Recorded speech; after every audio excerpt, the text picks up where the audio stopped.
India Legal presents Courts Roundup.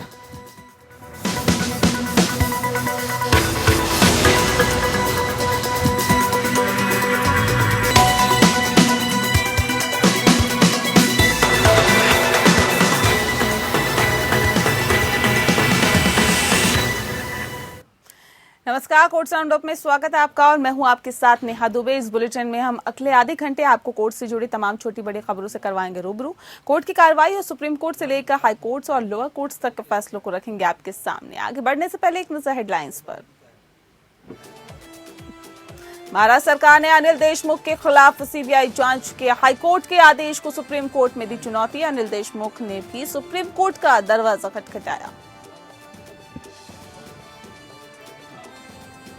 Banda jail shift किए जाने पर मुख्तार अंसारी की पत्नी ने दाखिल की सुप्रीम कोर्ट में याचिका। सुरक्षा की मांग की। फर्जी एनकाउंटर में हत्या का जताया अंदेशा।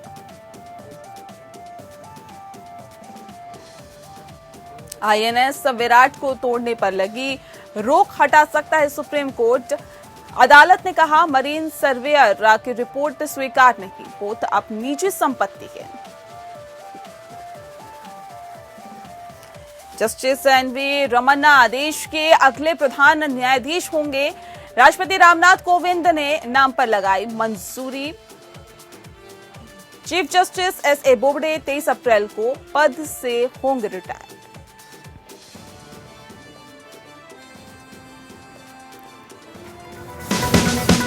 India Legal presents Courts Roundup.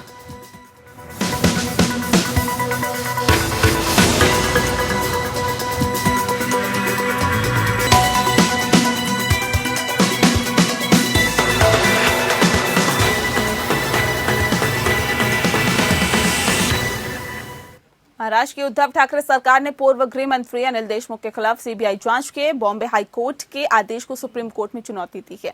Anil Deshmukh ने भी सुप्रीम कोर्ट का दरवाजा खटखटाया है। मुंबई पुलिस के पूर्व प्रमुख परमबीर सिंह ने अनिल देशमुख पर भ्रष्टाचार के आरोप लगाए थे, जिस पर अदालत ने सीबीआई जांच का आदेश दिया है। हाईकोर्ट के आदेश के बाद अनिल देशमुख ने सोमवार को गृह मंत्री के पद से इस्तीफा दे दिया। इसके बाद देशमुख दिल्ली आए और उन्होंने वरिष्ठ अधिवक्ताओं से मुलाकात की। अब अनिल देशमुख ने सुप्रीम कोर्ट का दरवाजा खटखटाया है। परमबीर सिंह ने 25 मार्च को अनिल देशमुख के खिलाफ सीबीआई जांच का अनुरोध करते हुए याचिका दायर की थी, जिसमें उन्होंने दावा किया था कि अनिल देशमुख ने निलंबित पुलिस अधिकारी सचिन वाजे समेत अन्य पुलिस अधिकारियों को बार और रेस्टोरेंट से 100 करोड़ रुपए की वसूली करने को कहा।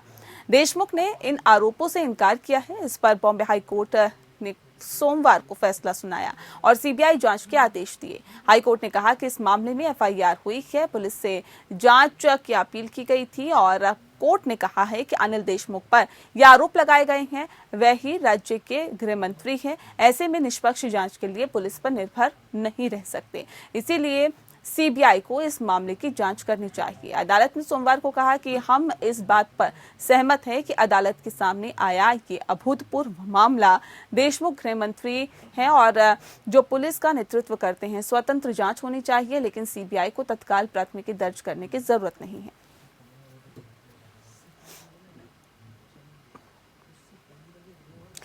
तो सीबीआई जांच के बॉम्बे हाई कोर्ट के आदेश को सुप्रीम कोर्ट में चुनौती दी गई है। आपको बता दें कि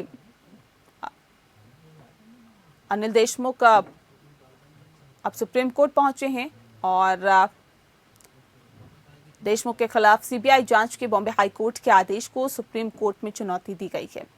अनिल देशमुख ने दरअसल सुप्रीम कोर्ट का दरवाजा खटखटाया है और मुंबई पुलिस के पूर्व प्रमुख परमबीर सिंह ने अनिल देशमुख पर भ्रष्टाचार के आरोप लगाए थे, जिस पर अदालत ने सीबीआई जांच का आदेश दिया है।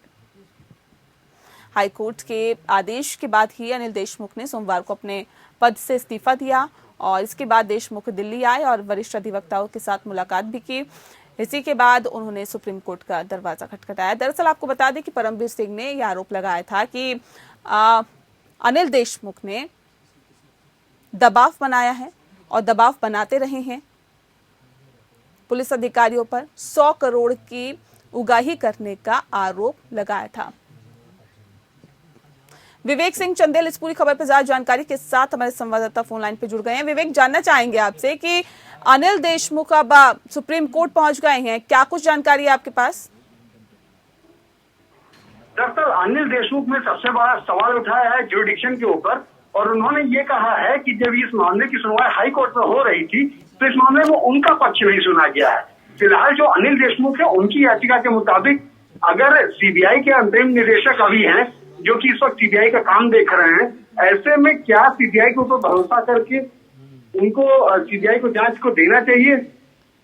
वहीं उन्होंने हाईकोर्ट के जजमेंट के ऊपर भी सवाल उठाते हुए ये कहा है कि क्या हाईकोर्ट को जो राज्य की जांच एजेंसी उसके ऊपर भरोसा नहीं है, क्योंकि जो सीबीआई है उसका राजनीतिक इस्तेमाल किया जाता रहा है। तो ये सब जो तमाम चीजें हैं इसको लेकर अनिल देशमुख ने कहा है कि इस मामले में जो हाई कोर्ट ने ऑर्डर दिया वो मुझे बिना सुने दिया, जो कि नहीं दिया जाना चाहिए था, जो कि उसकी मेंटेनेबिलिटी पे सवाल खड़ा करता है।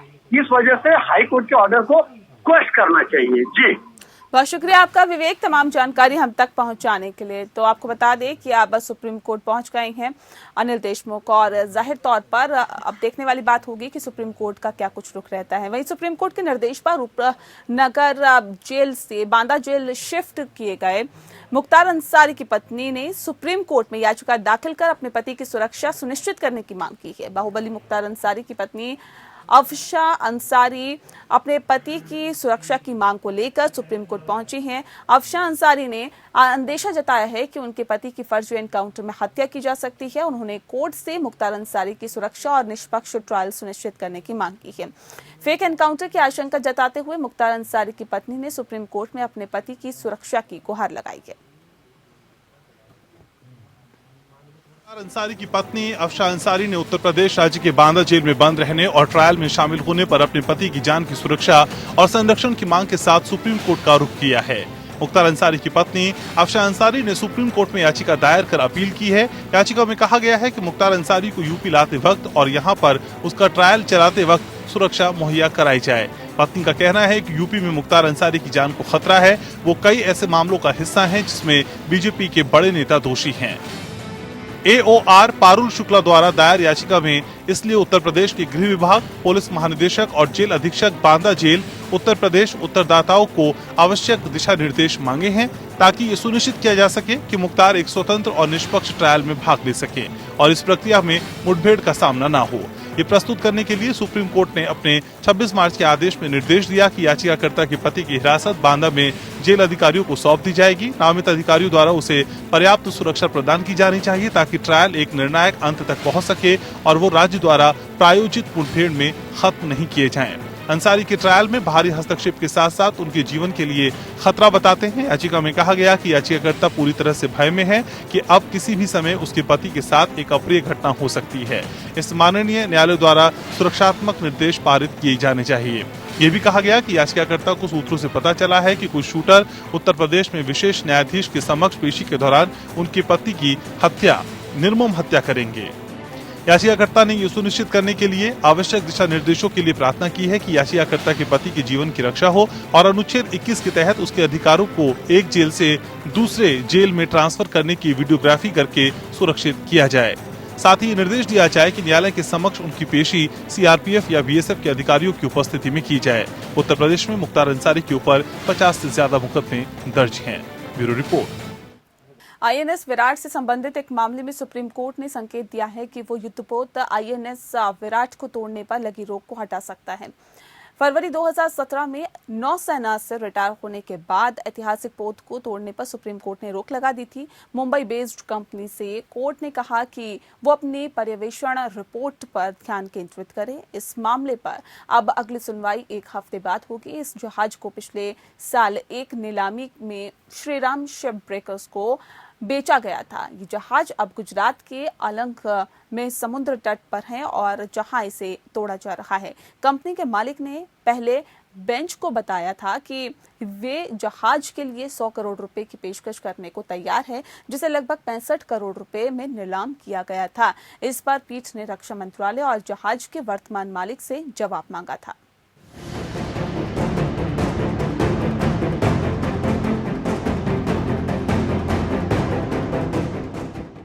सुप्रीम कोर्ट ने विराट विमानपोत के विध्वंस पर रोक लगाने के संकेत दिए हैं। सुप्रीम कोर्ट ने कहा है कि वो मरीन सर्वेयर की रिपोर्ट को स्वीकार करने से इनकार करता है, जिसमें कहा गया कि भारतीय नौसेना के विमानवाहक पोत INS विराट एक मृत संरचना है और इसलिए ये एक समुद्र में चलने योग्य नौवहन की हालत में नहीं है।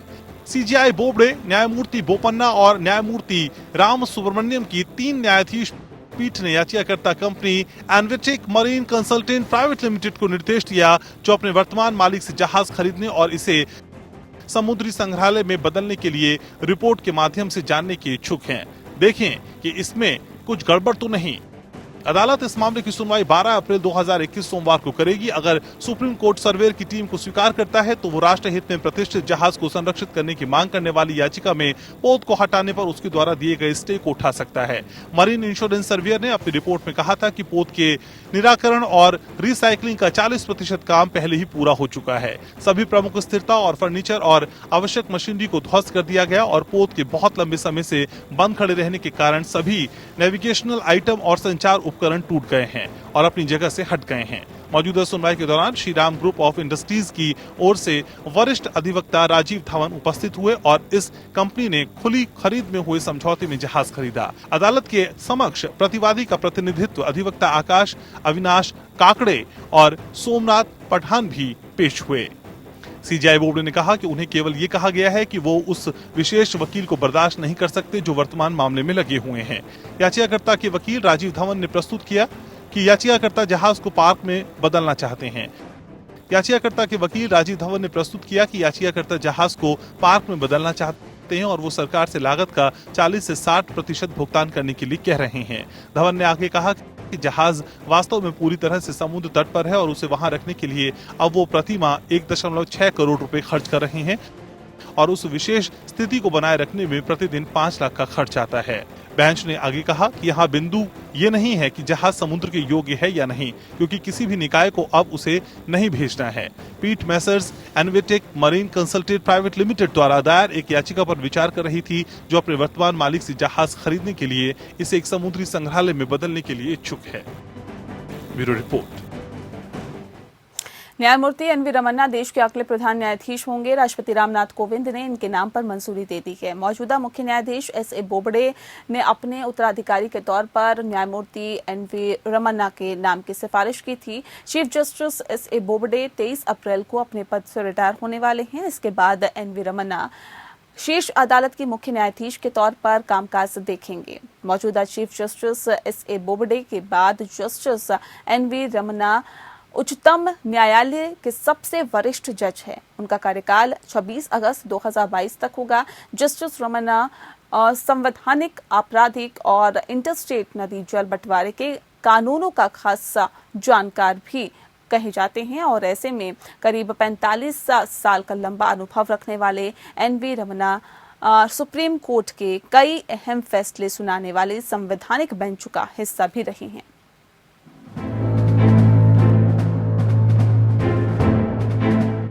जस्टिस NV रमन्ना देश के अगले प्रधान न्यायाधीश होंगे। राष्ट्रपति रामनाथ कोविंद की तरफ से उनके नाम पर औपचारिक तौर पर मुहर लगा दी गई है। वर्तमान CGI SA बोबड़े की तरफ से उनके नाम का प्रस्ताव अगले CGI के तौर पर रखा गया था। 23 अप्रैल को बोबड़े रिटायर हो रहे हैं। CGI के तौर पर जस्टिस रमन्ना का कार्यकाल 26 अगस्त 2022 तक होगा। एक नजर डालिए कौन है देश के अगले CGI के करियर ग्राफ पर। जस्टिस रमन्ना को फरवरी 2014 को सुप्रीम कोर्ट का जज नियुक्त किया गया था। फिलहाल उनके कार्यकाल में 2 साल से कम वक्त बचा है, क्योंकि 26 अगस्त 2022 में वो रिटायर होने वाले हैं। उन्होंने 10 फरवरी 1983 में वकालत शुरू की थी, जिस दौरान चंद्रबाबू नायडू आंध्र प्रदेश के मुख्यमंत्री थे। उस दौरान जस्टिस रमन्ना आंध्र प्रदेश सरकार के एडिशनल एडवोकेट जनरल हुआ करते थे। किसान परिवार से ताल्लुक रखने वाले NV रमन्ना ने साइंस और लॉ में ग्रेजुएशन किया है। इसके बाद उन्होंने आंध्र प्रदेश हाई कोर्ट, केंद्रीय प्रशासनिक ट्रिब्यूनल और सुप्रीम कोर्ट में कानून की प्रैक्टिस शुरू की। राज्य सरकारों की एजेंसीज के लिए वो पैनल काउंसिल के तौर पर भी काम करते थे। 27 जून 2000 में वो आंध्र प्रदेश हाई कोर्ट में स्थायी जज के तौर पर नियुक्त किए गए। इसके बाद साल 2013 में 13 मार्च से लेकर 20 मई तक वो आंध्र प्रदेश हाई कोर्ट के एक्टिंग चीफ जस्टिस रहे। 2 सितंबर 2013 को जस्टिस रमन्ना का प्रमोशन हुआ और उसके बाद वो दिल्ली हाई कोर्ट के चीफ जस्टिस नियुक्त किए गए। फिर 17 फरवरी 2014 को उन्हें सुप्रीम कोर्ट का जज बनाया गया। जस्टिस एनवी रमन्ना फिलहाल सुप्रीम कोर्ट के सीनियर जजों में सीजेआई एसए बोबडे के बाद दूसरे नंबर पर आते हैं। पिछले कुछ सालों में जस्टिस रमन्ना का सबसे चर्चित फैसला जम्मू कश्मीर में इंटरनेट की बहाली रहा है। चीफ जस्टिस के कार्यालय को सूचना अधिकार कानून आरटीआई के दायरे में लाने का फैसला देने वाली बेंच के भी जस्टिस रमन्ना सदस्य रह चुके हैं।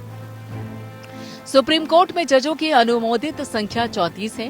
हालांकि कोर्ट वर्तमान में 30 जजों के साथ ही कार्यरत है, क्योंकि justice Gogoi, justice Gupta, justice Bhanumati और जस्टिस मिश्रा की सेवानिवृत्ति के बाद अब तक एक भी नियुक्ति नहीं हो पाई।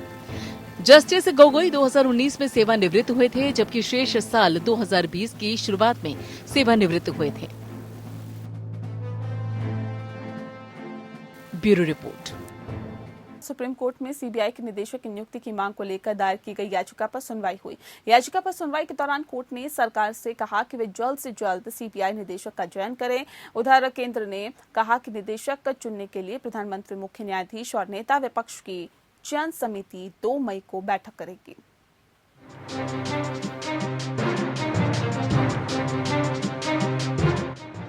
सुप्रीम कोर्ट ने सीबीआई के डायरेक्टर की नियुक्ति के लिए हाई पावर कमेटी की बैठक 2 मई से पहले करने को कहा है।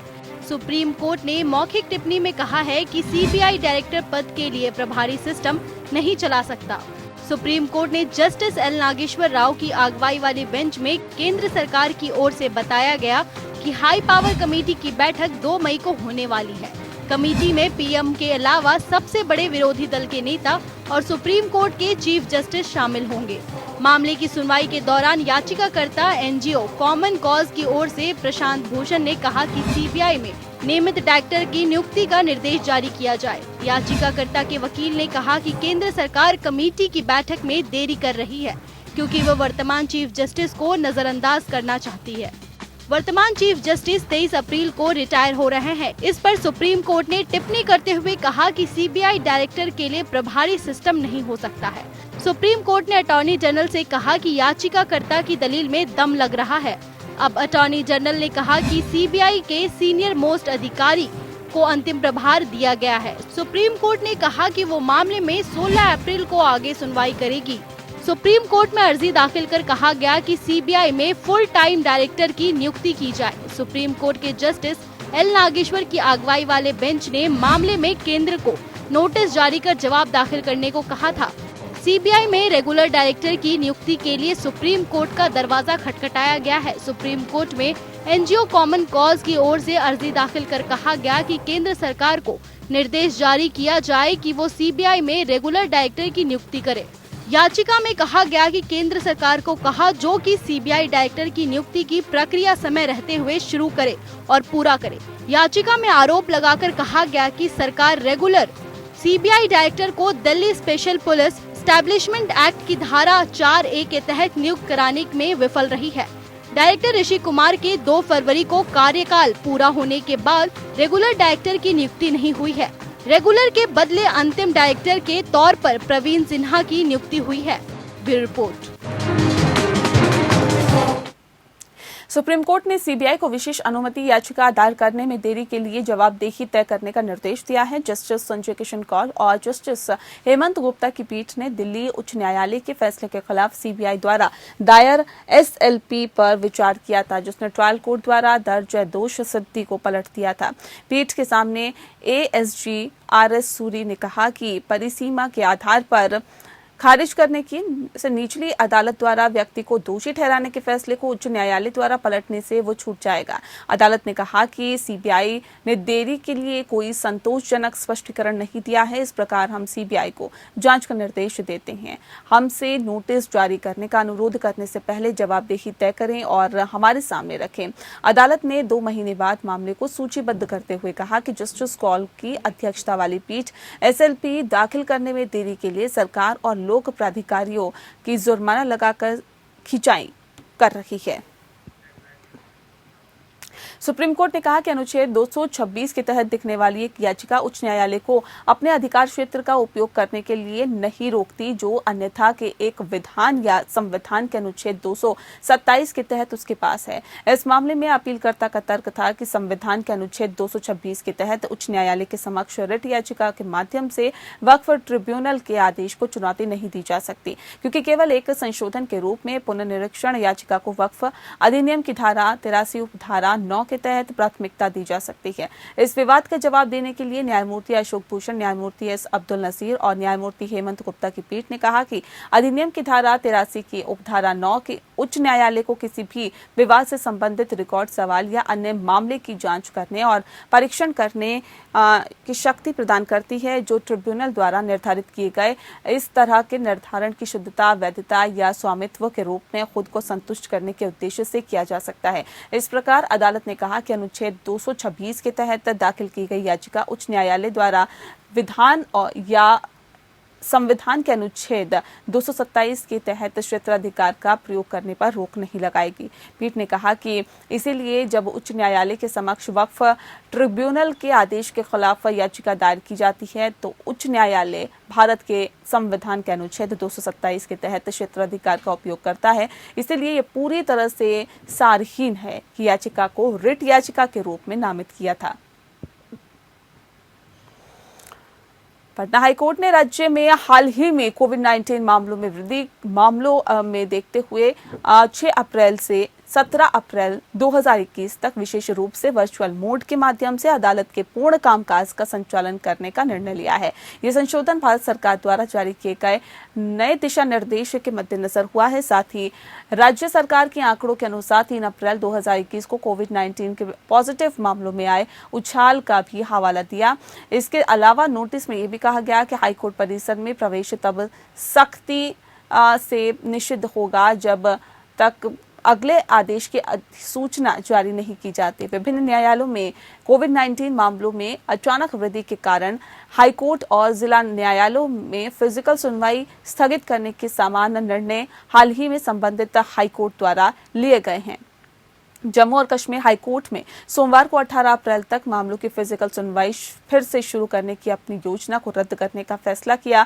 इस संबंध में घोषणा करते हुए कहा गया कि केंद्र शासित प्रदेश में हाईकोर्ट, जिला न्यायालयों और न्यायाधिकरणों में फिजिकल सुनवाई अब वर्चुअल मोड के माध्यम से की जाएगी। इसी तरह बॉम्बे हाईकोर्ट ने भी अपने SOP को संशोधित किया है। आपको बता दें कि जो मुंबई में अपनी प्रिंसिपल सीट पर बॉम्बे हाईकोर्ट को सूचित करता है कि आपराधिक मामलों को फिजिकल रूप से सुना जाएगा, जबकि सिविल मामलों को वीडियो कॉन्फ्रेंसिंग के माध्यम से सुना जाएगा। ये भी तय किया गया कि CJ की अदालत एक हाइब्रिड प्रारूप में कार्य करेगी और फिजिकल और वर्चुअल दोनों माध्यम से सुनवाई मामलों की जाएगी। इसके अतिरिक्त मध्य प्रदेश हाईकोर्ट ने भी शनिवार को कोर्ट और अधीनस्थ अदालतों के कामकाज के लिए अतिरिक्त SOP जारी किए। उक्त SOP सोमवार को प्रभावी होगी।